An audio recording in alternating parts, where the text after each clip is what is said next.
Hey everybody, it is November 6th and it is a super incredible day. It is upper 60s and sunny, and so I wanted to take you into our garden for a minute, our vegetable garden, and show you some observations I've made.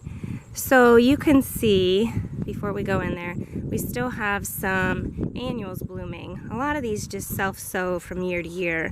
So these are marigolds, something we have planted to repel some of the pests that you might get in a vegetable garden. I don't know how well it works or not. They're pretty, and I do see a lot of pollinators occasionally trying to use them. We have a bumblebee down here, but in general, activity is pretty quiet on these. So that's part of my observation.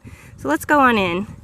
It's kind of a super sunny day, as I said, so things might look a little washed out, but I think you can see how pretty it is.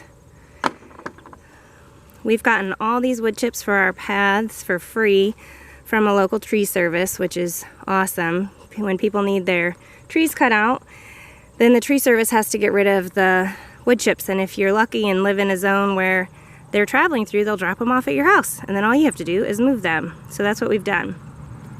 We've got all these beds here covered in crimson clover. It's growing in nicely, handled our latest frost, no problem.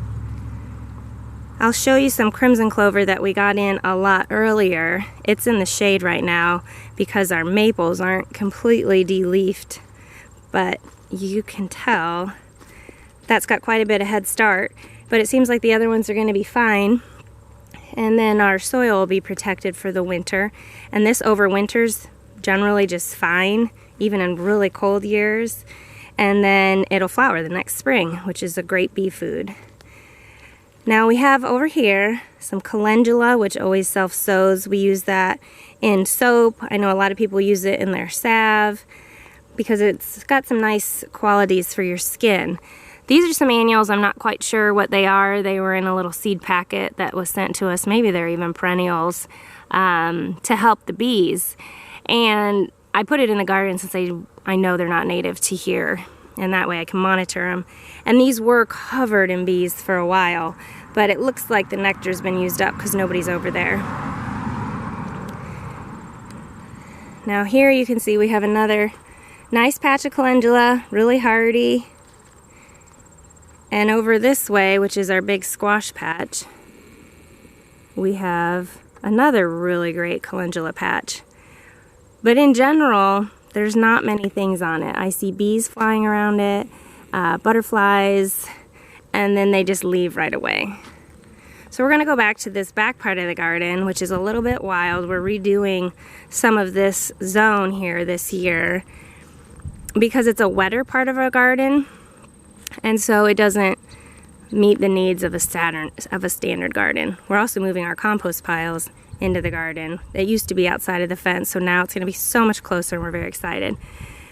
Now you might wonder what these are. These are our overwintering beds for a lot of different native tree acorns, and let's see, what do we got in here? So we have oak trees, we have spice bush, we have different viburnums.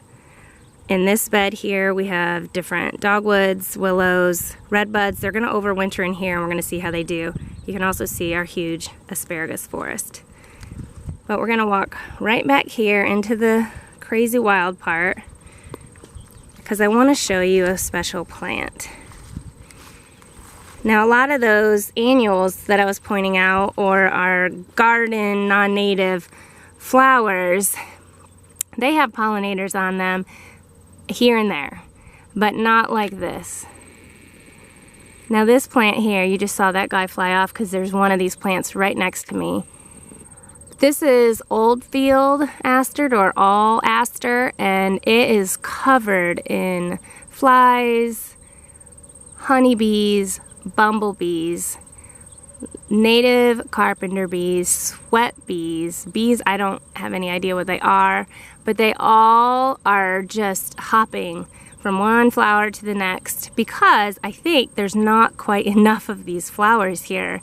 So it's providing great nectar, but there's a lot of insects that are needing the nectar right now.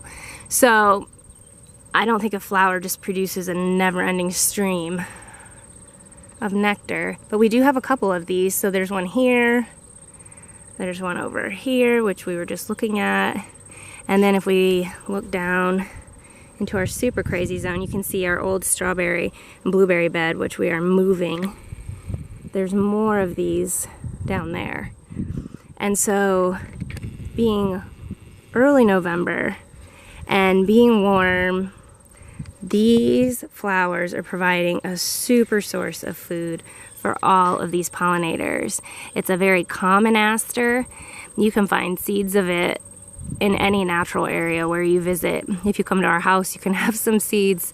It's not maybe an aster that everyone thinks of all the time as, oh, I love it, because it's not rare. It's common, and thank goodness it's common, because it's providing pretty much the only late season nectar that we have here. Now, some people are intimidated by asters, and I was one of those people, but we are using this key right here. And let me move this so you can see. So this is put together by Sigrid Nielsen, and she worked in collaboration with Dawes Arboretum, I believe. And so we just worked through the key and figured it out easy. And we are just thrilled that it's here. So all these late plants, people, they are important. And get ones that matter, because there's a huge difference. This one matters. Those other ones, the calendula, it's pretty to me, but it doesn't do anything in the landscape. And that's disappointing. Everything should have multi-purposes. So here you go. Old field aster, all aster, Symphotrichum pilosum, planted.